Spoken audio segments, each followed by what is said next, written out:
28장 성경 말씀 출애굽기 18장 13절에서부터 조금 길지만 27절까지 한번 보도록 하겠습니다. 출애굽기 18장 13절에서 27절. 너무 재밌게 다들 얘기하시고 오늘은 또 직장생활 하시는 분들이 많으셔서 또 그런 부분들에 대해서 많이 얘기하시는 것 같아서 좋습니다. 자, 18장 13절 찾으셨죠? 네. 자, 제가 먼저 읽고 한번 교독할게요. 이튿날 모세가 백성을 재판하느라고 앉아있고 백성은 아침부터 저녁까지 모세 곁에 서 있는지라. 모세가 백성에게 하는 모든 일을 보이는데 내가 이 백성에게 하는 이 일이 어찌 되느냐. 어찌하여 내가 홀로 앉아있고 백성은 아침부터 저녁까지 내 곁에 서 있느냐. 모세가 그의 장인에게 대답하되 백성이 하나님께 물으려고 내게로 오미라. 그들이 일이 있으면 내게로 오나니 내가 그 양쪽을 재판하여 하나님의 일과 확도를 알게 하나이다. 모세의 장인이 그에게 이르되 내가 하는 것이 옳지 못하도다. 너와 또 너와 함께한 이 백성이 필경 기력이 쇠하리니 이 일이 내게 너무 중함이라 내가 혼자 할 수 없으리라.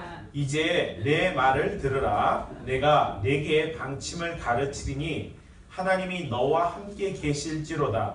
너는 하나님 앞에서 그 백성을 위하여 그 사건들을 하나님께 가져오며 그들에게 윤례와 확도를 가르쳐서 마땅히 갈 길과 할 일을 그들에게 보이고 너는 또 온 백성 가운데서 능력 있는 사람들 곧 하나님을 두려워하며 진실하며 불의한 이익을 미워하는 자를 살펴서 백성 위에 세워 천부장과 백부장과 50부장과 10부장을 삼아 그들이 때를 따라 백성을 재판하게 하라. 큰 일은 모두 내게 가져갈 것이요 작은 일은 모두 그들이 스스로 재판할 것이니 그리하면 그들이 너와 함께 감당할 것인즉 일이 내게 쉬우리라. 내가 만일 이 일을 하고 하나님께서도 내게 허락하시면 내가 이 일을 감당하고 이 모든 백성도 자기 곳으로 평안히 가리라. 이에 모세가 자기 장인의 말을 듣고 그 모든 말대로 하여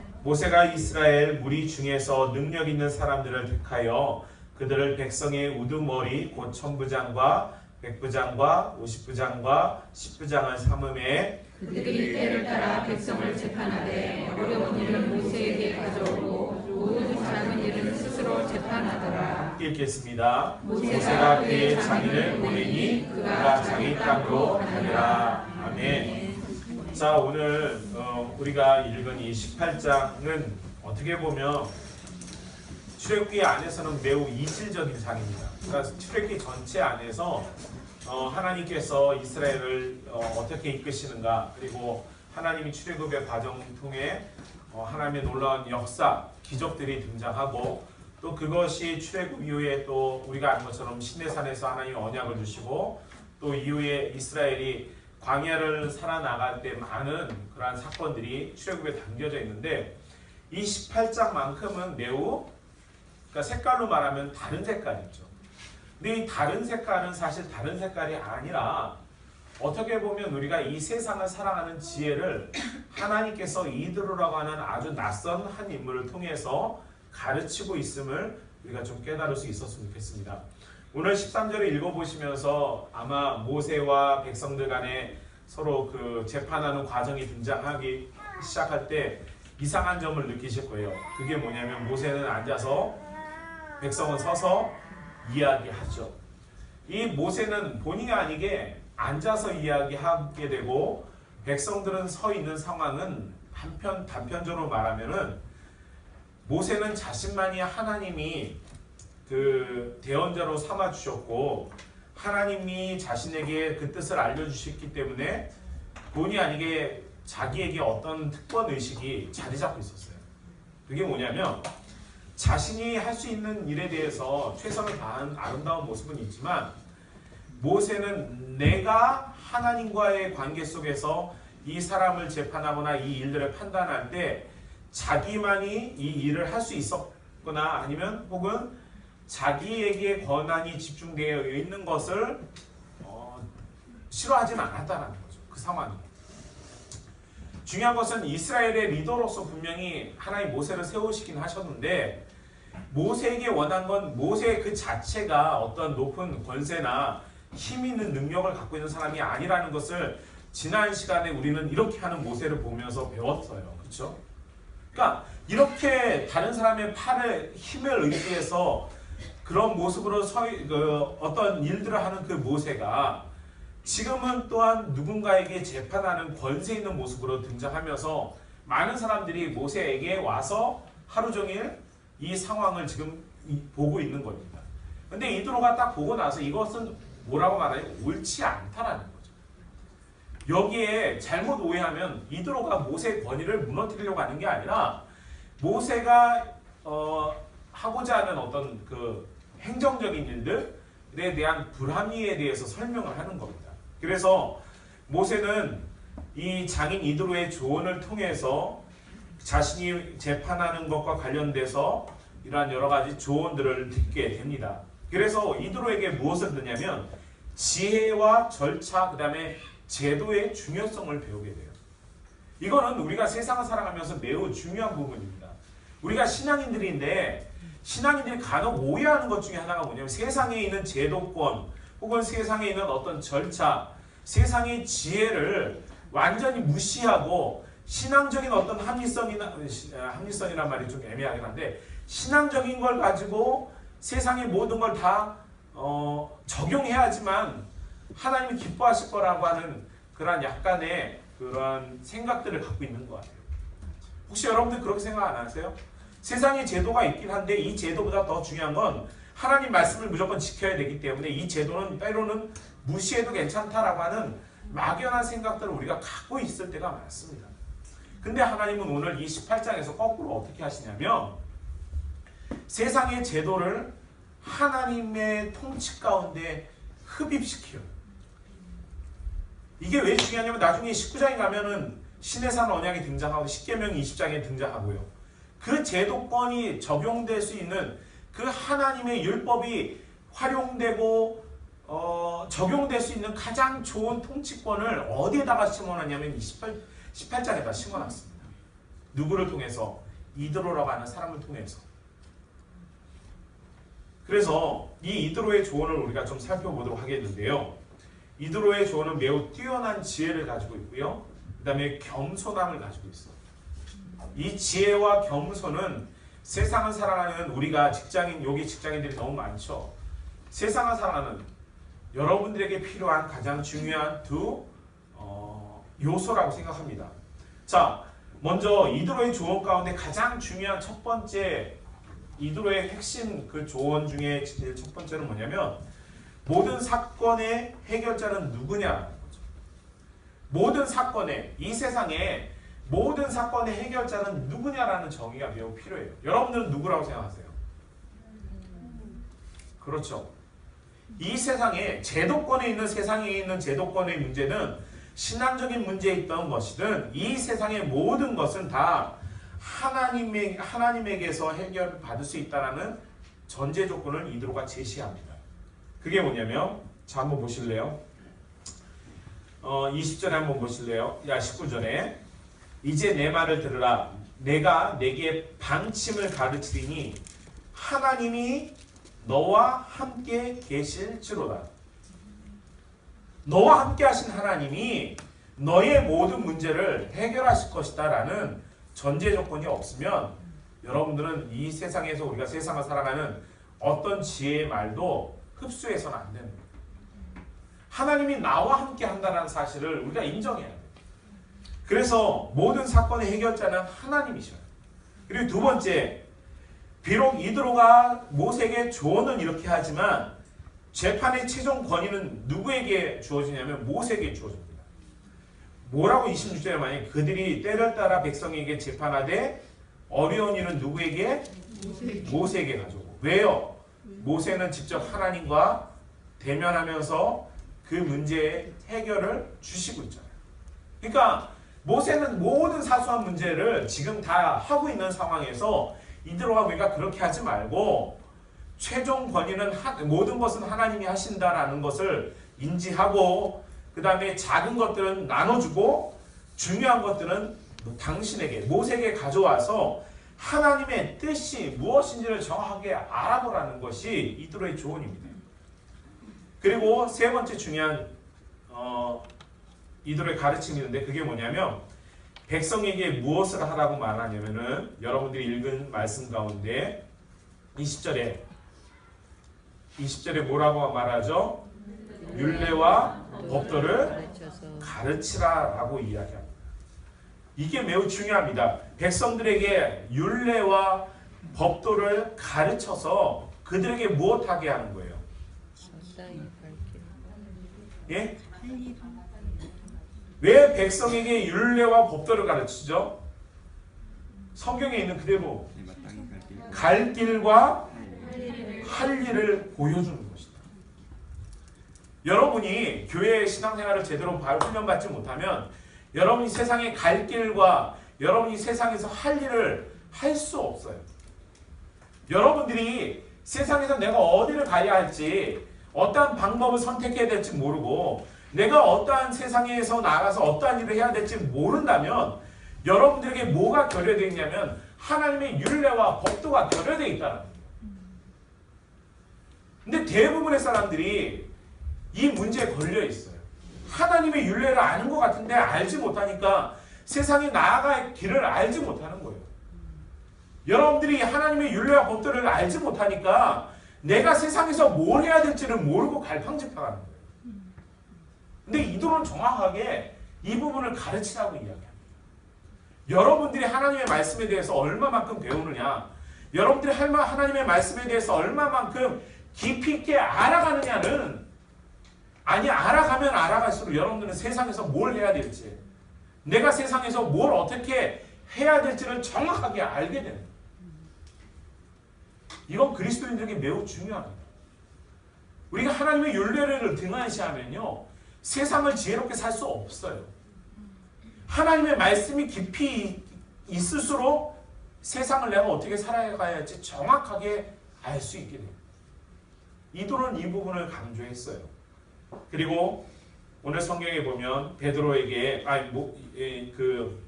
이도가 모세에게 뭐라고 말하냐면 백성들 가운데 누구를 세우라고 말하죠?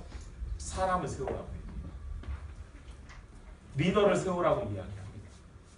근데 그 리더의 기준이 뭐냐면 첫 번째가 뭐냐면 능력 있는 게 아니라 하나님을 경외하는 거예요. 여기 보시면 21절에 너는 또 온 백성 가운데서 능력 있는 사람들, 근데 그 능력 있는 사람들이 어떤 사람이냐면 하나님을 두려워하며 진실하며 불의한 이익을 미워하는 자며 어떻게 해요? 살펴서 그러한 사람들을 백부장, 천부장, 백부장, 50부장, 10부장을 삼으라고 이야기하죠. 기준이 뭐예요? 하나님을 경외하는. 그러니까 여러분들이 아는 능력은 어떤 거예요? 여러분들이 아는 능력은 세상에서 말하는 능력은 어떤 일에 그 발전을 하거나 어떤 생산성을 높이는 그런 능력이 있는데 하나님이 말하는 능력은 어떤 능력이냐면 하나님을 경외하는 게 능력이에요. 여러분 하나님을 경외하는 게 능력이라고 여러분 생각해 보신 적 있어요? 그리고 여러분 하나님을 경외하는 것이 능력일 뿐만 아니라 불의한 이익을 미워하는 사람도 하나님의 능력이라고 말합니다. 그리고 진실해야죠. 그리스도인들 가운데 진실하지 않으면 그거는 이미 하나님의 능력이 없는 거예요. 여러분 그리스도인에게 있어서 사람을 세우는 기준의 가장 그 밑바탕은요 진실한 사람이 돼요. 근데 제가 정말 충격을 들은 게 있는데 제가 신학대학을 마치고 이제 우리 학교 총신대학원에 가서 신학대학원에 가서 오리엔테이션을 했어요. 오리엔테이션을 해가지고 제가 그날 정말 저는 충격적인 얘기를 들어서 이제 오리엔테이션하고 뭐 학교에 어떤 적응을 막 하는데 이제 그 교무 직원인지 모르겠는데 정확하게 그분이 어떤 역할인지 왜냐면 관심이 없어서 아무 생각 없이 그냥 오리엔테이션을 형식적으로 막 하는 거였기 때문에 그랬어요. 저는 형식적으로 하는 게 아니고.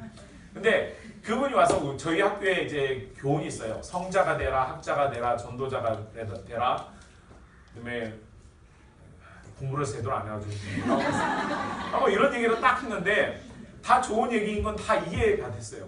근데 그분이 이제 마지막으로 이제 자기도 신앙인이니까 이제 전도사님들한테 그때 1학년 다 오신 분들한테 자기가 전도사님들에게 한 가지 이제 성도로서 부탁하는 게 하나 있다. 나중에 목사님들이 되고 뭐도 되고 막 이렇게 하실 텐데 그분이 한 마지막 한마디가 저한테 그 모든 오리엔테이션을 다 정리해 줬어요. 우리 학교의 교훈이 학자가 되라, 성자가 되라, 전도자가 되라 막 이런 얘기가 있는데 자기가 느끼는 이 전도사님들에 대한 소망이 하나 있는데 그게 뭐냐면 제발 인간이 되십시오. 어떻게 하긴요. 근데 저는 그 얘기를 어떻게 이해를 했냐면 그 당시에는 정말 충격이었어요. 근데 그게 몇 개월 지나고 나서 저와 같이 대학에서 공부하고 대학원에 같이 왔던 이제 그때는 우리는 친구고 우리는 뭐 이렇게 얘기하는데 이제 공식 명칭은 학교의 공식은 전도사님이거든요. 근데 그 전도사님하고 열심히 공부하고 서로 이제 공부하다가 저희도 사람인지라 피곤하면 눈이 감기잖아요. 도서관에서 눈을 감고 서로 자고 눈을 떴는데 그 전사님 앞에 있던 노트북이 사라져 버렸어요. 시간이 12시가 그러니까 저희가 기숙사가 많지 않기 때문에 주로 도서관에서 밤을 새워서 공부를 하거든요. 그럼 도서관 안에 있는 분이 누구겠어요? 도사님들이죠. 근데 그 말의 의미를 깊이 있기를 이제 거기서 깨닫는 거예요. 그분은 너무 상처를 받아가지고 그만두고 나갔어요. 그럴 수 있는 게 아니라 눈을 떴는데 노트북이 없으니까 얼마나 황당하겠어요. 인간이 되라고 하는 그 교무 직원의 이야기가 뭘 의미하는지를 알게 됐단 말이에요. 근데 사람을 세우는 기준이 우리가 말하는 성경의 이드로가 말할 때 여기의 능력은요 세상적인 어떤 지혜가 혹은 어떤 힘을 쓰거나 어떤 합리성을 말하는 게 아니라 하나님을 경외하는 사람이어야 되고 그 다음에 불의한 것을 미워해야 되고요. 그 다음에 진실해야 돼요. 그게 성경 안에 담겨져 있습니다. 그리고 나서 1000부장, 100부장, 50부장, 10부장 이렇게 세우는 거예요. 그 사람들이 그렇게 세워져서 그 사람들이 그 일을 할 수 있도록 모세에게 요구한 게 뭐냐면 권력을 이양하라는 거죠. 그래서 네가 다 하지 말고 중요한 일은 너한테 가져오지만 가볍게 처리할 수 있는 일은 하나님을 경외하는 사람이 진리를 중요시 여기는 사람이 불의한 이익을 미워하는 사람이 충분히 그 일들을 해결할 수 없을까요? 없을까요? 있어요. 있단 말이에요. 하나님이 원하는 제도권이라고 하는 건 이 세상의 모든 통치가 만약 이 정치인들이 이 18장에 있는 이 내용을 제대로만 이해한다면 지금의 한국 정치는 이렇게 나가지 않을 겁니다. 여러분 이 18장에 있는 이 성경에 있는 18장에 있는 내용은요 단순히 그냥 제도권 하나 끌어들이는 게 아니라 이 이드로가 하나님의 지혜가 무엇인지를 깨닫고 하나님의 지혜가 세상에 어떻게 적용해야 될지를 가르쳐주는 겁니다. 이거는 교회 안에서만 통용되는 지혜가 아니라 세상 어디에다 갖다 내놔도 조금도 부족함이 없는 하나님의 지혜가 바로 이 말씀이라는 거예요. 그래서 어떻게 해요?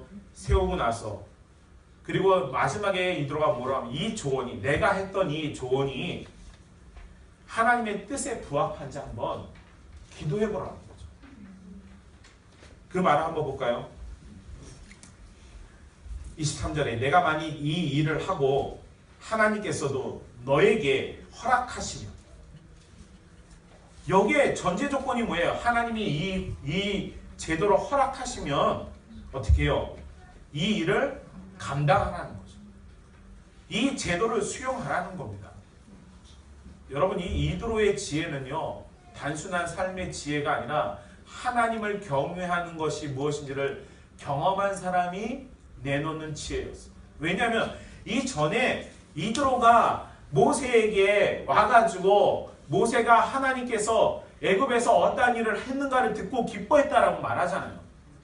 전제 조건이 이게 만약 앞절에 13절에 이게 만약 있었다면 그거는 세상의 지혜가 돼요.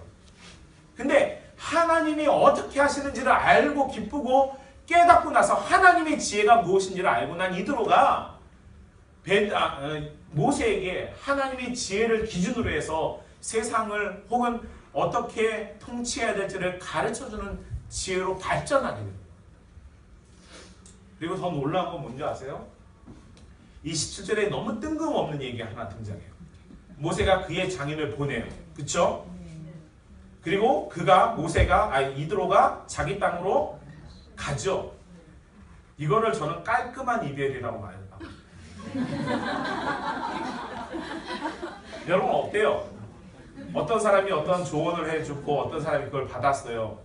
그러면은 여러분들 대부분 조언해준 입장이 갑이 돼서 의를 조종하거나 또는 때로는 어떻게 하려고 하겠죠. 근데 이드로는 딱 끝내요. 거기까지예요. 내가 할 수 있는 게 아니고 나는 당신에게 하나님의 지혜를 깨달은 걸 가지고 설명한 거고 그게 하나님의 뜻에 합당한 걸 받아들이는 거고 받아들였으면 그걸로 끝인 거예요. 자기는 자기 갈 길을 가는 거고 모세도 창인을 보내는 거죠. 여러분 왜 성경 18장에 있는 이드로의 사건이 왜 등장할까요? 이제 이걸 해결해야 돼요. 왜 이런 규제와 율례 혹은 이런 법칙과 같은 것들을 가르치면서 뭘 하기 위한 걸까? 뭘 하기 위한 걸까? 그게 여러분들이 19장과 20장을 읽어가면서 깨닫기 시작해야 됩니다. 하나님은 이 세상을 다스리는 유일한 방법은요. 사람의 지혜가 아닌 하나님의 통치, 하나님의 말씀으로 세상을 다스리는 거예요. 그게 우리가 보통 얘기하는 십계명이라고 말할 수 있죠. 대표적인 게. 하나님이 여러분들이 세상을 살아가는 유일한 방법, 여러분들이 율례와 규례를 정확하게 알면 내가 세상에서 어떻게 살아가야 할지, 내가 세상에서 어떻게 나의 삶을 드러내야 할지를 정확하게 알 수 있다라고 말씀드렸는데 그 정확하게 알려주는 규례와 율례가 뭐죠? 그게 바로 십계명이에요. 하나님의 그 십계명을 정확하게 알면 세상을 향해서 내가 어떻게 살지, 어떠한 갈 길을 가야 될지 정확하게 알게 되는 거예요. 근데 여러분들이요, 십계명을 정확하게 모르는 상황에서 살려고 하니까 내 삶의 방향이 흔들리는 거죠. 신약에서는 그걸 그리스도의 표대로 향해서 나가자라고 얘기해요. 모양만 바뀌었어요. 십계명의 모습이 그리스도로 대체되면서 그리스도가 우리에게, 예수 그리스도가 여러분들에게 보여주는 삶의 모습이 무엇입니까? 오늘 영화부에서 오늘 세척시켰거든요. 우리 티슈를 갖고 있어요. 물 대야가 막 해도 되긴 한데 형편이 안 돼서 예수님이 우리에게 보여준 게 뭐예요? 내가 너희들의 발을 씻기니까 너희도 이게 옳다, 옳으니까 해라 라고 얘기하는 거죠. 예수님이 우리에게 보여준 삶이 있어요. 여러분들에게 보여준 삶이 있잖아요. 여러분들이 예수님을 사랑한다고 말하면서 예수님이 여러분들에게 보여준 삶을 왜 안 따라가세요? 왜 안 따라가세요? 여러분들이 그 삶을 무시해버리고 예수님이 우리에게 보여준 그 모습을 무시하니까 여러분 세상에 어떻게 살아야 할지 모르는 거예요. 예수님은요, 자기의 목숨을 내어놓고 사랑하셨어요. 그럼 여러분들이 세상을 살아가는 방법이 간단해요. 세상을 살아갈 때는 뭘 내놓고 갈 생각을 해야 돼요?